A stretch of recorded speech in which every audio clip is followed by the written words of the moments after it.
அறிவித்தோழர் ரவீந்திரன் பல விஷயங்களை பேசினார். ராமமூர்த்தி பல விஷயங்களை பேசினார்.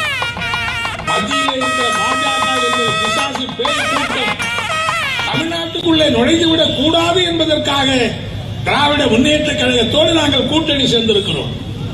ஆனால் அதே நேரத்தில் திராவிட முன்னேற்ற கழக அரசு செய்கிற தவறுகள் இருக்கும் என்று சொன்னால், அவருடைய அணுகுமுறையிலே குறைபாடு கோளாறு இருக்கும் என்று சொன்னால், அவைகளை நெற்றிக்கண் திறந்தாலும் குற்றம் குற்றமே என்று குற்றச்சாட்டு வைப்பதற்கு தவறாமல் செய்கிற இயக்கம் தான் மார்க்சிஸ்ட் கம்யூனிஸ்ட் கட்சி. இன்றைக்கு கூட எங்களுக்கு தேர்தல் இன்றைக்கு அறிவிக்க இருக்கிறார்கள். என்ன விஷயம்னா, பாஜகவும் அதிமுகவும் நாங்க வெற்றி பெற்று போறோங்கிறாங்க. பகத்தான வெற்றி பெற போகிறோங்கிற போதாக்குறைக்கு மோடி வேற அங்க வந்து பேசியிருக்கிறார். அந்த மோடி பேசின கூட்டத்தில் நயினார் நாகேந்திரன் வந்து சொன்னார். என்ன சொன்னார் தெரியுமா?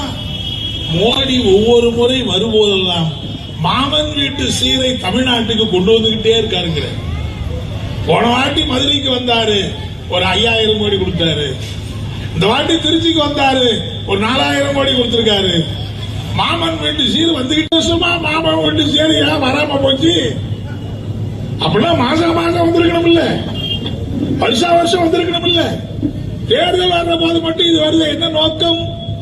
இப்படி மாமஞ்சீர் கொடுக்கறதுங்கிற பேர்ல இதையெல்லாம் கொடுத்து விட்டு, கொடுக்க வேண்டிய நியாயமான பணத்தை கொடுக்காமல் ஏமாற்றி விட்டு அவர்கள் தேர்தலிலே வெற்றி பெறலாம் என்று கருதுகிறார்கள்.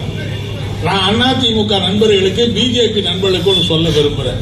நீங்க வெற்றி பெற போறீங்களா? உங்க எப்படி வெற்றி பெற உங்களால முடியும்? 2019 நீங்க எல்லாம் ஒன்னாதான் சேர்ந்து நின்னீங்க. எல்லாம் ஒரே மேடை தான், அதே மோடி தான், அதே எடப்பாடி தான்.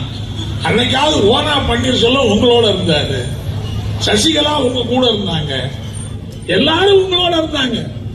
இன்னைக்கு நான் கேட்கிறேன், அந்த தேர்தலிலே பாரதிய ஜனதா கட்சியும் அதிமுகவும் படுதோல்வி அடைந்ததா இல்லையா?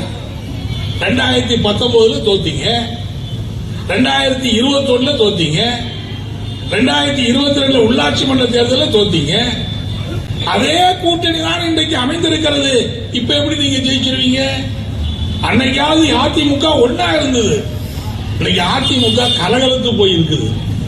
யார் எந்த பக்கம் போவாங்கன்னு தெரியல. எடப்பாடி பழனிசாமிக்கு அவர் என்ன சொன்னார்னா, நாங்க கூட்டணியை பலப்படுத்த போறோம், புதிய புதிய கட்சியெல்லாம் எங்களோட சேர்க்க போறோம். அப்புறமா தான் நமக்கு ரகசியம் தெரியுது என்னன்னா, இவரு கட்சியில இருக்கிறவனே தனித்தனி கட்சி ஆரம்பிக்க வச்சு, அந்த பக்கம் பார்த்தா டிடிவி தினகரன் ஒரு கட்சி, இன்னொரு ஆளு ஒரு கட்சி, அப்புறம் இவங்களையா கூட்டணி சேர்ந்துட்டாக்கா அது பெரிய அணியாது. அது என்ன கூட்டணி அது? ஆகவே நீங்கள் எப்படி வெற்றி பெற போகிறீர்கள்?